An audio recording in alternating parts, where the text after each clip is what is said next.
What was the state of mind of a courtier of the Ancien regime, or rather, what was Stendhal's impression of it? Several secondary characters in his novels and the brief but suggestive remarks scattered through some 20 works provide us with a fairly precise answer to that question. The pain caused by vanity exists in the 18th century, but it is not unbearable.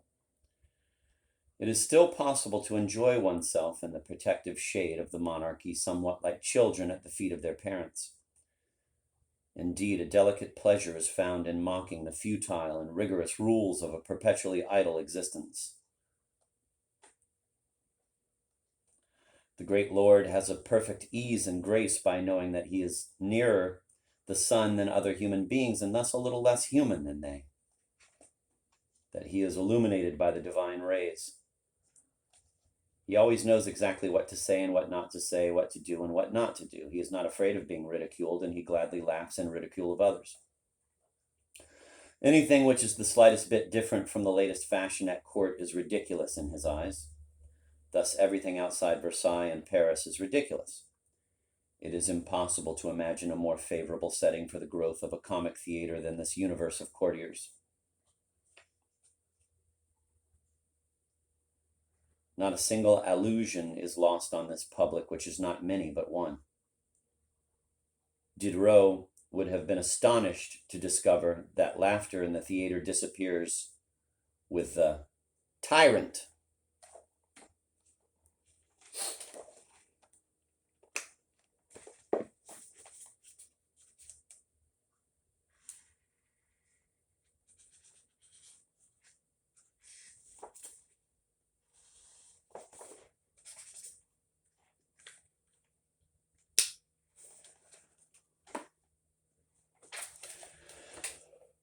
The revolution destroys only one thing, but that one thing is the most important of all, though it seems trivial to bear in mind: the divine right of kings. After the Restoration, Louis, Charles, and Philippe ascend the throne. They cling to it and descend from it more or less precipitously. Only fools pay any attention to these monotonous gymnastics. The monarchy no longer exists. Stendhal insists on this fact at some length in the last part of Lucien Leuwen. The ceremonies at Versailles cannot turn the head of a positive-minded banker. The real power is elsewhere. And this false king, Louis Philippe, plays the stock exchange, making himself the ultimate downfall, the rival of his own subjects. This last touch gives us the key to the situation. The courtier's external mediation is replaced by a system of internal mediation in which the pseudo-king himself takes part. The revolutionaries thought they would be destroying vanity when they destroyed the privileges of the noble, but vanity is like a virulent cancer that spreads in a more serious form throughout the body, just when one thinks it has been removed. Who is there left to imitate after the tyrant? Henceforth men shall copy each other. Idolatry of one person is replaced by hatred of 100,000 rivals. In Balzac's opinion, too, there is no other god but envy for the modern crowd, whose greed is no longer stemmed and held within acceptable limits by the monarch. Men will become gods for each other. It's a heavy bastard, huh?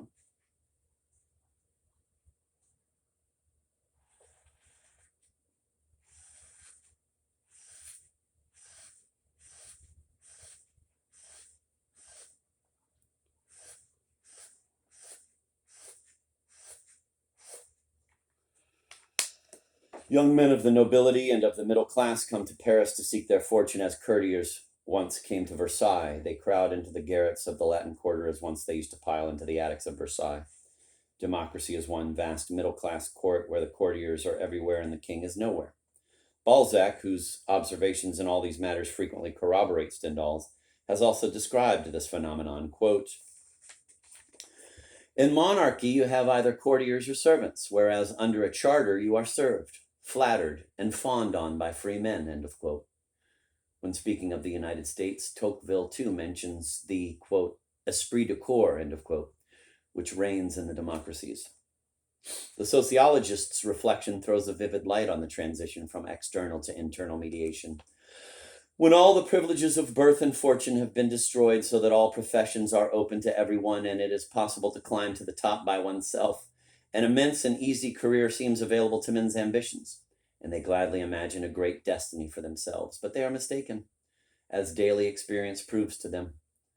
The very equality which enables each citizen to sustain great hopes makes all citizens equally weak. It limits their strength on all sides at the same time as it allows their desires to spread. They have destroyed the annoying privileges of some of their fellow men. They encounter the competition of everyone. The boundary has changed its shape rather than its position. The constant opposition on the one hand of instincts which give birth to equality on the other of the means provided to satisfy them torments and tires souls.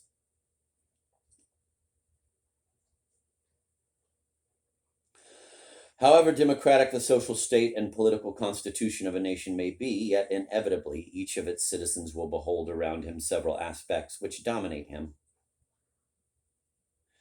and it can be anticipated that he will obstinately fix his eyes in this one direction. We find in Stendhal this uneasiness which Tocqueville attributes to democratic regimes. The vanity of the Ancien regime was gay, unconcerned, and frivolous. The vanity of the 19th century is sad and suspicious.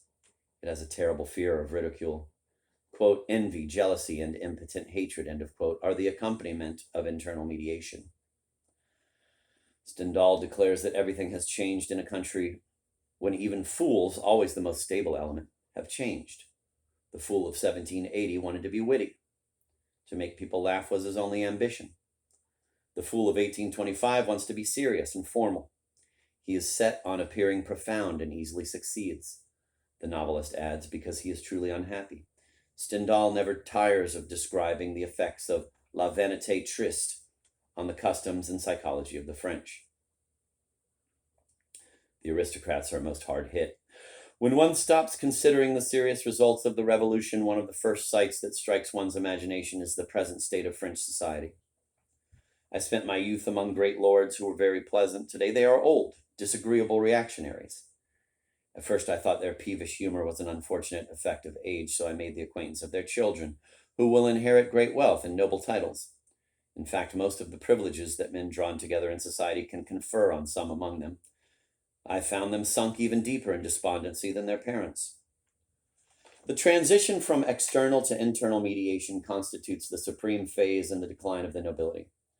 Revolution and emigration completed what reflection had begun. The nobleman, physically separated from his privileges, is henceforth forced to see them for what they really are, arbitrary. Stendhal clearly understood that the revolution could not destroy the nobility by taking away its privileges, but the nobility could destroy itself by desiring that of which it had been deprived by the bourgeoisie, and by devoting itself to the ignoble sentiments of internal mediation. To realize that the privilege is arbitrary and to still desire it is obviously the height of vanity. The noble thinks he is defending his nobility by fighting for its privileges against the other classes of a nation, but he only succeeds in ruining it.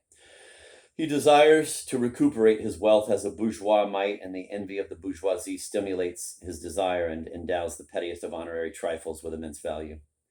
Mediated by each other, henceforth the two classes will desire the same things in the same way.